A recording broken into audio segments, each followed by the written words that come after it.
ఒకానొకప్పుడు భృగు మహర్షి వంశంలో ఒక కన్యక జన్మించింది. ఆమె పేరు రుక్షక. ఆమె పెరిగి పెద్దదై పెళ్లి వయసుకు వచ్చింది. ఒక యోగ్యుడైన బ్రాహ్మణ కుమారుడు చూసి చాలా వైభవంగా పెళ్లి చేశారు. ఆమె దురదృష్టం ఏమిటో గాని పెళ్ళైన కొద్ది కాలానికే ఆమె భర్త రోగగ్రస్తుడై కాలం చేశాడు. రుక్షక చాలా విచారించింది.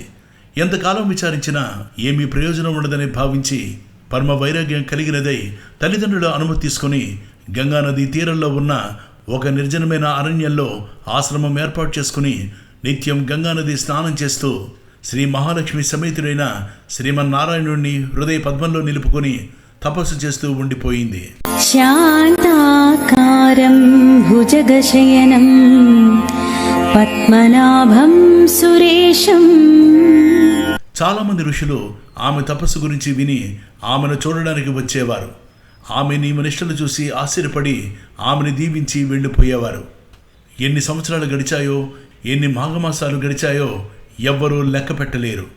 క్రమంగా రుక్షక వృద్ధురాలైంది. ఒక మాఘశుద్ధ ఏకాదశి పర్వదినాన ఆమె శరీరాన్ని విడిచి విష్ణులోకం చేరింది. శ్రీ మహావిష్ణువు ఆమె చేసిన తపస్సు ఫలితంగా ఆమెను తనలో ఐక్యం చేసుకున్నాడు.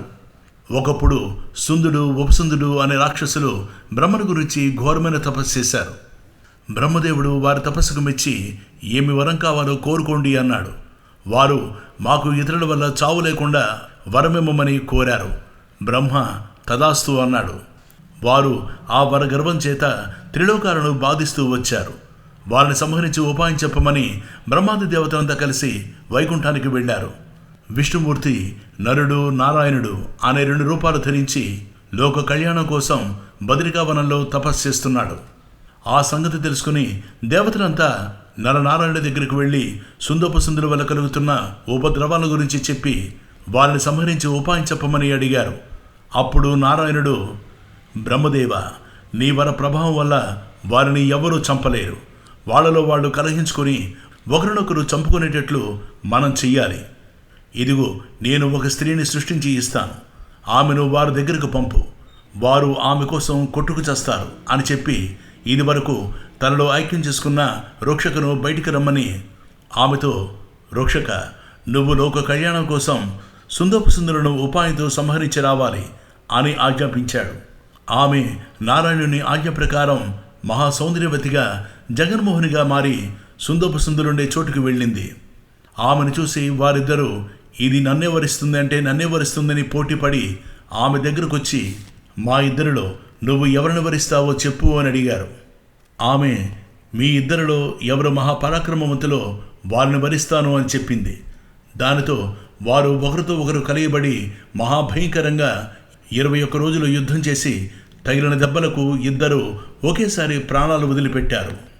ఈ మహత్కార్యం నెరవేర్చి రుక్షక తిరిగి నారాయణుడి దగ్గరకు చేరి తన విజయాన్ని గురించి చెప్పింది.